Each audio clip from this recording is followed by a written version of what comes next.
Good discussion with everyone taking part. No one on the laptops or cell phones, I don't think.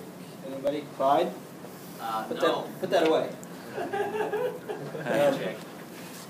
So, today, according to Jack Wagner and Nimitz, everyone here, it's good to do a preview. So I'm going to do an intro to strengths, how to discover, maximize, manage, engage your strengths, have a discussion, and then conclude. But a lot of emphasis, especially here at memoryBlue, with the guys especially, we spend a lot of time in the gym working on our physical strength. They're not here to enjoy this, but here's a picture of Twist and Brandon. As you can see, they have some physical strength. We spend a lot of time focusing on our bodies. Jack, he goes to the gym pretty much every day. And I thought it was important to take at least 25 to 30 minutes to discuss your personality styles and how your innate talents can help you be more effective here. But when you think of a salesperson, what are some strengths or talents that come to your mind for a salesperson that they have? Sebastian? Personability. Clyde? Outgoing. Outgoing. Christian?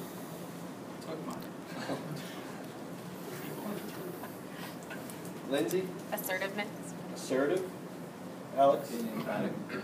Emphatic, okay. Flexible and resourceful. Flexible, okay. Sam? Persuasive. Persuasive. Persistent. Persistence. Okay. Those are all good.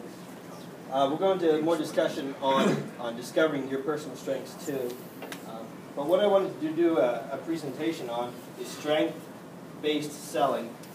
Two guys wrote this book, and the foundation is Gallup has spent, Gallup.com, they do all the polling. How many of you have heard of Gallup?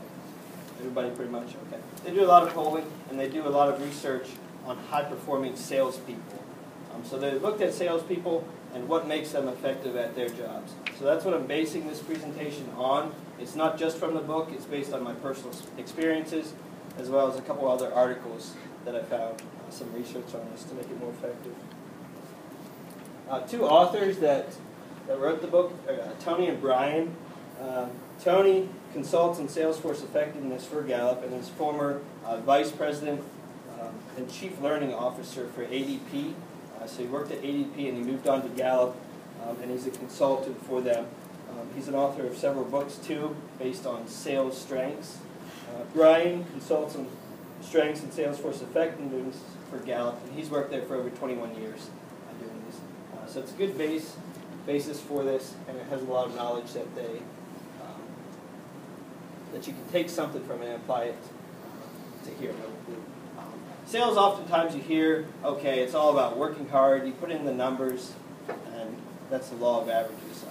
What's another way to explain the law of averages? How would you explain it related to sales? More dials, more talk time, more conversations, more leads. Okay. Is that Basically it, yeah. Before I came to memoryBlue during college, I did door-to-door sales. So I was doing door-to-door sales for 4 summers during college. I worked during the summer, it's about 12 to 14 hours a day. You try to sit down with 20 families a day and you sell them different things like books, dictionaries, help them learn in school like math books, science books, different things like that. But your goal was to sit down with 20 families a day, and if you did that, if you had that exposure, you were bound to sell about three of those out of 20 families. So it's all about putting yourself in front of other people in the numbers games. Higher the numbers, the better chance of success. Same goes for sports with free throws. If you look at Dwight Howard, no matter how bad you are at sports, as long as you shoot enough free throws, you're bound to make some. That's not always true for Shaq. He struggled a little bit more, but the law of average is still true in that if you put in the time, you put in the effort, and you work hard, based on numbers, you're going to get results. So there's 2 myths about sales, a couple of misconceptions that are out there sometimes. First one's anyone can sell. This often keeps too many people in the wrong career. Sales isn't for everyone. Like we discussed earlier, there's different personality traits and innate abilities that each one of us has that makes us more effective in sales than other people, and that's why we're here in this room, most of us at least. but we have a combination of natural talent, skills, and knowledge. So the first myth is anyone can sell, and the second one is there's one right way to sell. There's not just one right way. We all have different talents and abilities, and that's what this presentation is focused on. Basically, okay, you use Ganesh, you pick up different things from Ganesh, you pick up things from Costigan, as well as the different peers you have in this room. But you look at your own ability too, and build it based on who you already are. So look at your skills and your talents and build upon that. So next I want to discuss, what do you think the difference between a talent and a skill is? Talent's something you're born with, skill something you develop. Okay.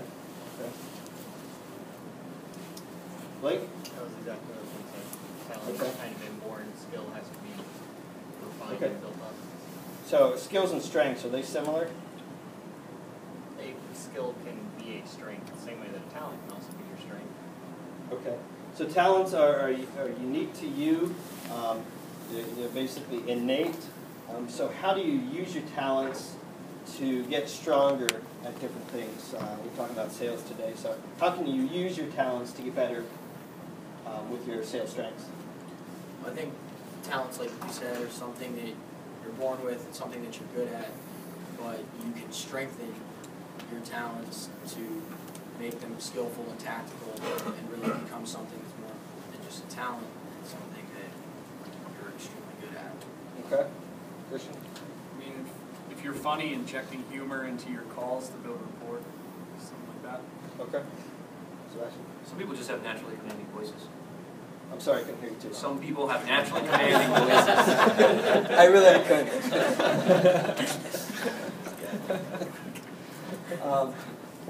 That's good. That's a good point. So what does memoryBlue do here to help you take your talents and increase your strengths? What are some things they do give you the opportunity here to increase your strengths? Well, there's the calling evals. So you hear where you are weak and you hear what you're good at and you refine both of them. Okay, so call evaluations each week. There's a sense of camaraderie. Like I was experimenting with something on the phone today that Justin Brown and Chris were experimenting with, and then Justin came straight up to my desk. We're like, "Hey, that's good, but try it this way now." And I thought that was really valuable, just having that team play on that. Okay, that's good. So just being in charge. Okay. To help you discover your own strengths, I mean, we know you know pretty much what your strengths are, but we often don't spend that much time thinking about it or talking about it or how it can apply to sales. So we're going to spend the next couple of minutes. Gallup has a strengths test that you can do. It has categorized your strengths into 34 different categories. So there's 34 different strengths on this handout. So I want you to read through. It's a couple pages. It lists the strength, and it gives a brief description beneath it. So I want you to highlight, circle, star, what you think your top 5 strengths are out of these 34. So take about the next 5 minutes, read through these, and then we'll discuss what you think your strengths are.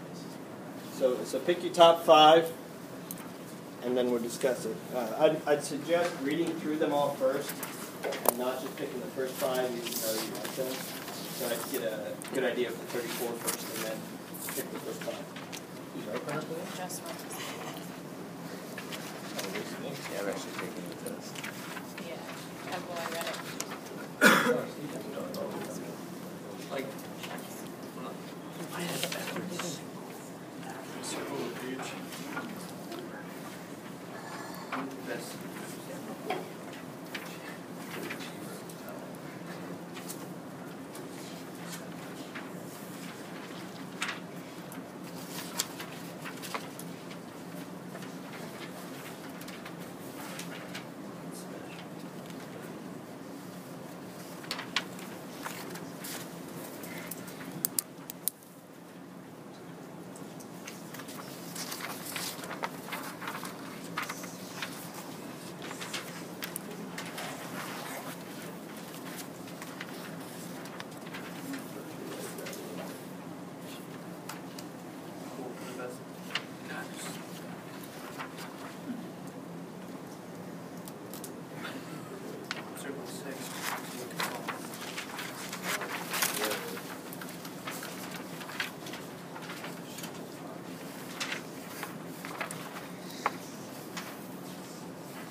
just on Gallup.com.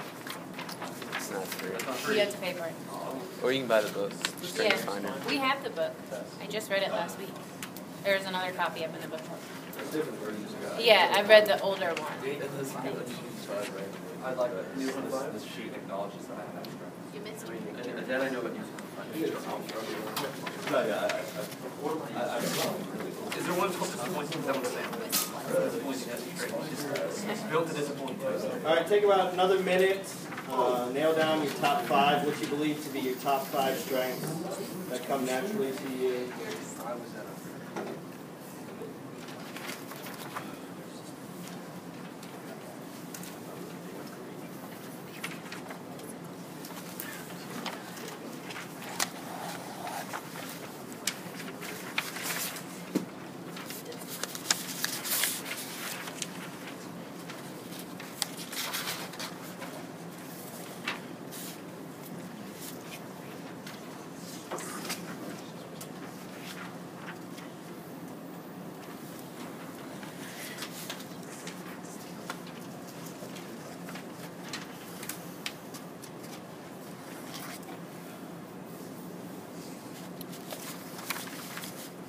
All right, let's go ahead and see what each of us believes to be our top strength. So go around the room, starting with Zimmerman. Take like 10, 15 seconds. Say what you believe to be your top strength and why that is. That's really hard. I mean, I actually marked a bunch. I didn't circle. I marked maybe 7, so I'm trying to dwindle it down. But I'd say that based on my reading of this, my limited knowledge of these different strengths, that the activator I think would be probably most applicable, my biggest strength. Okay. Alex? adaptability. Why? Well, because like I think in this kind of job you have to be like that. I'm a military kid. I've moved around all my life, so I've adapted to different cultures, situations, people a lot. How you grew up, how did you become member? Yeah. Yeah. Alex? So, Probably positivity. Okay. Rob? Oh, I'd say the ranger, unless I keep myself organized, I'm really not going to get anything done, so organization's really my big thing. So, Say probably competition. That's me more. Competition, all right. Nelson? Looks like Adaptability too. Why is that? situation, to others, work, school, trying to just find ways to. Okay, good. Sam? Just command, voice presence, so I can a lot of situations. Well, I said positivity. I like to bring action and enthusiasm to pretty much everything I do. Excellent. Yes. I'd say communication. Growing up, a lot of people said I like to talk a lot and hear myself talk. Okay. yeah, I agree with that. Just because you talk a lot, though, doesn't mean you have good skills. No. Just making you aware. I mean, it doesn't mean Justin has good skills. Yeah, I'm a learner. I love learning. I love taking classes. I love studying anything ever. Okay. I pick deliberative because I'm calculated. I think about my choices and where they'll lead down the road. And pretty much everything I do, I like to think a few steps ahead. Okay. I said blue. I just think it's fun to meet new people and just make friends, meet connections, networking. Okay. That? Number one, learner. Because I think I'm curious about everything, and I think that serves as the primary driver behind who I am. Okay. Blake? I picked empathy. Kind of something I've always been really intuitive on, being able to pick up on context and experiences. Okay. Chris? I'll go with analytical and kind of strategic for its time, because I think entirely too much about stuff. I also went with analytical. Competition. Competition. You're not first, you're last. Hell, you could be second. I went with command and discipline. command and discipline. Ashley? I went with responsibility.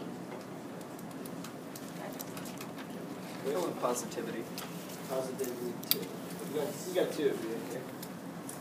I went with competition. Competition. Lindsay? I went with input because I like to know all sorts of weird facts. I said ideation. Why is that? It says people are fascinated by ideas and the way they're connected. Okay. Jack? I went with strategic. I mean, I like to look at the patterns just to anticipate what the future's going to be like. I said command. I tend to fall into leadership roles. Okay. Good. Nimit? I'd also go with strategic. A lot of times when you're dealing with clients, things just come up and you have to kind of figure out ways to get around it or deal with it. That's one thing I've learned about Swiss Child. Good. That's good knowing two of our DMs have strategic mindsets leading us. So that's good. More strategic stuff. I went ahead and took the test myself, and these were my top 5: competition, maximizer, arranger, relator, and includer. A couple examples of how you can take your strength and make you more effective here at memoryBlue or wherever you go to next. Competition, memoryBlue has a number of things in place here to bring that out, to make you more effective in competition. One example is this assassin game that we're doing now. If you have that competitive mindset, you don't want to lose. So that brings out the best in you and your performance here, as well as the weekly bonuses, monthly, adjusting your $1,000 in your salary, and the quarterly bonuses being in those pools. That motivates me, and it motivates the other people in this room, definitely those that have that competition mindset. Includer, when teaching training, for example, here, trying to make it more effective by having everyone actively participate, trying to get people involved so they're able to take away something from this training. Next, we talk a lot about strengths. We'll mention briefly weaknesses. Well, what's an example of how a weakness can get in the way of your performance here? Blake? If you have a weakness in organization. I can't hear you too loud. If you have a weakness in your organizational skills, then you're going to have difficulty. Okay. So lack of organizational skills. Lindsay? Well, I'm not strategic or deliberative, and I hate to think about things in the future, and so that leads me to having like lots of stupid problems because I didn't check off things before I did it. Okay, good. Brandon? Lack of focus. Okay. So if you're unable to focus, it can definitely hinder your performance in your job, especially here. If you're not competitive, it's really tough to be in a room with a lot of people that are like trying to do better than you, because you're probably just going to get like last. Okay, good. That. I think one of the things that that memoryBlue tries to build skills around, whether you're talented in it or not, is discipline.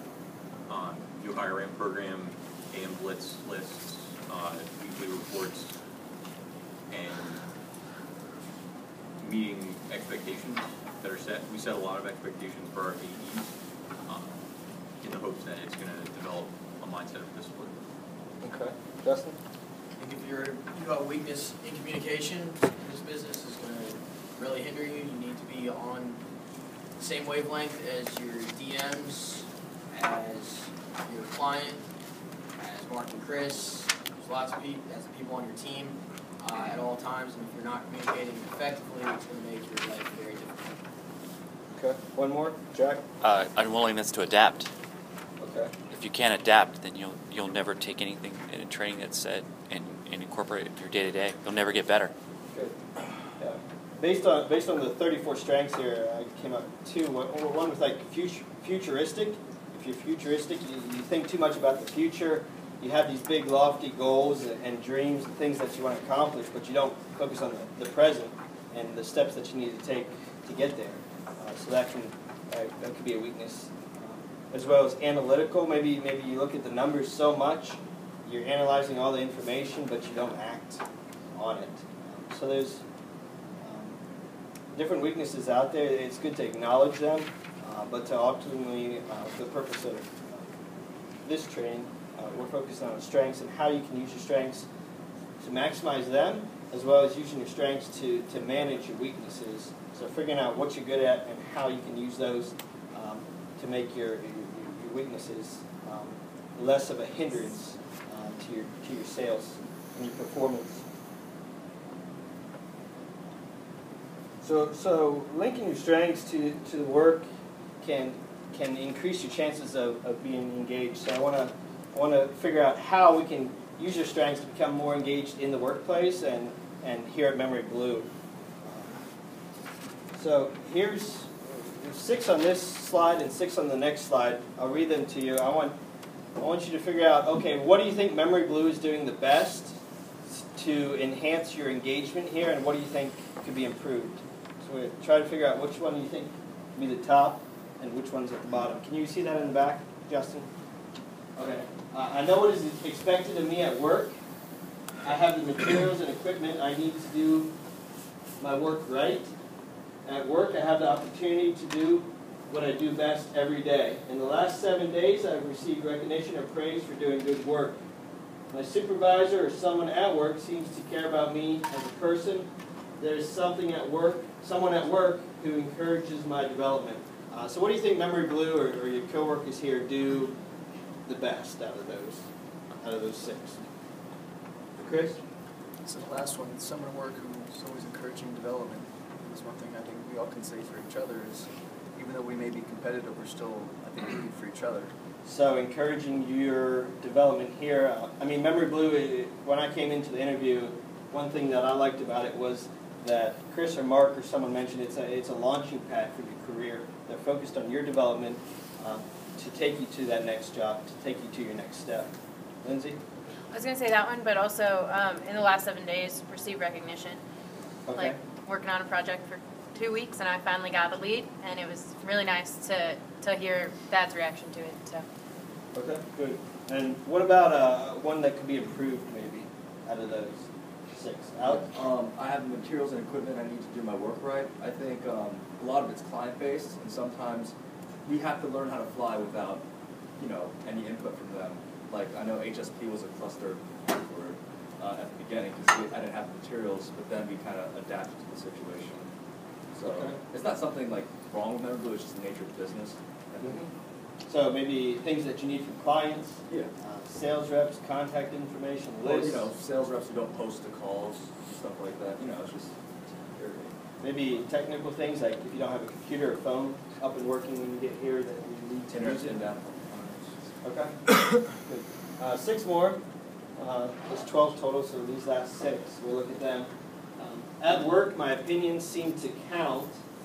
The mission or purpose of my company makes me feel my job is important. My associated or fellow employees are committed to doing quality work. I have the best friend at work. In the last 6 months, someone at work has talked to me about my progress. This last year, I have had the opportunities at work to learn and grow. So out of these 6, what do you think's strongest here at memoryBlue? Rob? Well, I think the first one at work, my opinion, seems to count. If you're truly proactive about that, I think is evident in things like, the assassin game and PPC, and, being able to really express what you think can be done. Okay. Any other one you think is strong? Justin? I know for the Hitachi team, my associate or fellow employees are committed to doing quality work. It has helped us a lot working with each other, trying to be the best at what we're doing, and really pushing each other to do better. Okay. Seeing that everybody really does care. Good. Christian? The last one I had, the last year I've had the opportunity to learn and grow. I mean, I didn't know anything about sales or high technology, I guess, and now I do. So. Okay, excellent. What about any that you think should be improved or could be improved out of these 6 to help increase engagement here? Any you think could be improved? Sam? I'd say not that it's a huge negative, but I'd say I have a best friend at work. I want to tweak that slightly and say when I first started, the mentor-protege relationship was really strong. And I know especially recently with people moving on and things, like some people don't have a mentor, don't have that bond. And I think that really does help. Like you talked to Thaddeus was Mitchell's mentor, Mitchell was my mentor. There was that kind of consistency there. Having someone that you could go to with questions and with other problems really seemed to help. I think that's something we can all improve on. So that helped you think, based on your... Yeah, I would say it helped me, and I think really putting an emphasis on that again helped a lot of people, especially since we have a lot of new people coming in right now. So. Okay. So just focusing, getting the most out of your mentor or the other colleagues you're spending time training them, teaching them, getting them better. Okay. Anything else? Any other ones? Okay. The last thing I want to focus on is how. Looking at your specific strengths, we mentioned this briefly, and talents, and what are some ideas based on your strengths that you can become more engaged at memoryBlue or at any job, at your next job? What are some ways to use your strengths to become more engaged?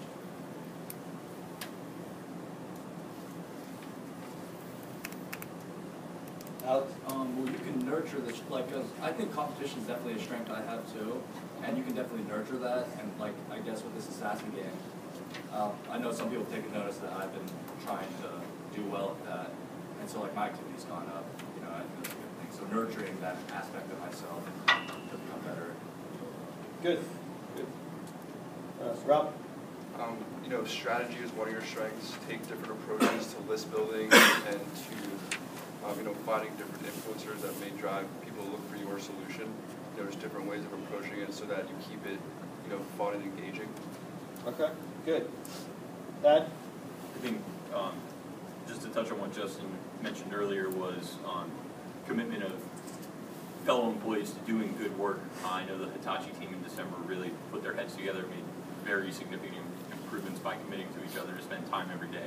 And so I think that was a great example of collaborative work being a strength of all three of the guys that were working on the team at the time, and that definitely increased their engagement. Good. A couple examples I had. One with Maximizer.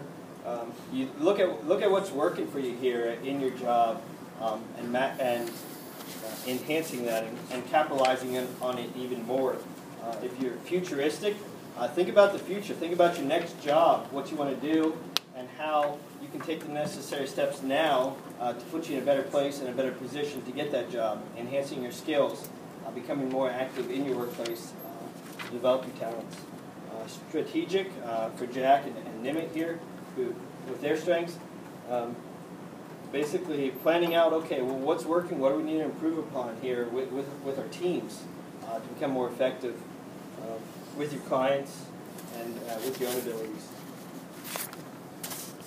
So what questions do you have? Any questions about this so far? We have about 2 more minutes. Jack? Having gone through this, was there any items that you thought were talents that you had where you actually realized they were weaknesses? Not necessarily. When I took this test, I'm like Chris and Clyde. I thought positivity would be on there because I have a positive mindset. So what surprised me, I guess, was a couple that weren't in my top 5 instead of other ones. But you can get the whole list if you take the test on how they rank from 1 to 34. I didn't do that. I just got the top 5. But positivity and achiever, I thought maybe would be in the top 5, but they weren't. So that's interesting. I wanted to comment on that. One of them for me that I put as my top 5 was activator. And it says there they are often impatient, and that's helped me a lot since I've been here because I want to get things done when I want to get them done as quickly as possible. But in an environment where you work with other people, I know my first month I annoyed the hell out of Ashley and Thad every 10 minutes asking them different questions, and that helped me and was a strength, but also can be a weakness if you're impatient, bothering people in their face all the time. Okay. So I think that's a good example of a strength that can also be a weakness. Yeah. Okay. Any other questions, thoughts, feedback? Thad? So when you mentioned your background, you used to sell door-to-door during summers at college. and I know from conversations with you that you used to oversee other people filling that same role. So you were responsible for a team. Had you read this book, or this content similar to this, when you were overseeing that group? If so, if not, how did you use kind of these thoughts to drive improvements in the team? I applied some of these things. I would have spent more focus on it with my teams during the summers. But each week you look back, okay, you look at their numbers, what they're doing right, what they're doing wrong, but it seems to get more value and benefit out of, okay, this is what you're doing right, and people like that more too. It motivates them more, focusing on strengths and trying to enhance that, than, okay, you did this wrong, you did this wrong, you did this wrong. So what I learned doing that and here by reading the book, okay, focus on the strengths, but you have to mention the weaknesses. So okay, if you're mention a strength, mention maybe one strength, and then a weakness that they could improve on. So balancing it out and not focusing too much, especially on weaknesses, but strengths as well. So what people are doing right and trying to motivate them to keep doing that and to enhance it. Okay. After reading this, would you change anything or turn anything to a criticism towards Ganesh or Costigan? Because it's a very different approach to something he said. No, I think this is just good to take into consideration for yourself and apply it in addition to those. I think it's a little different in that they're more skills approach, and this is more of a mindset, what you're focusing on.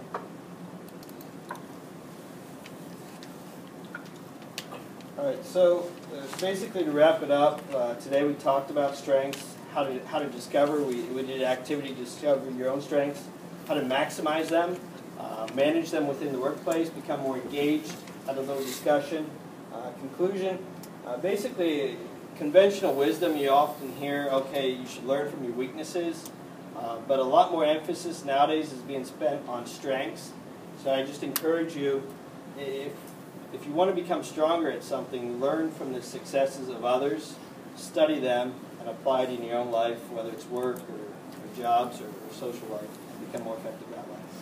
That's it. I hope you got something out of it.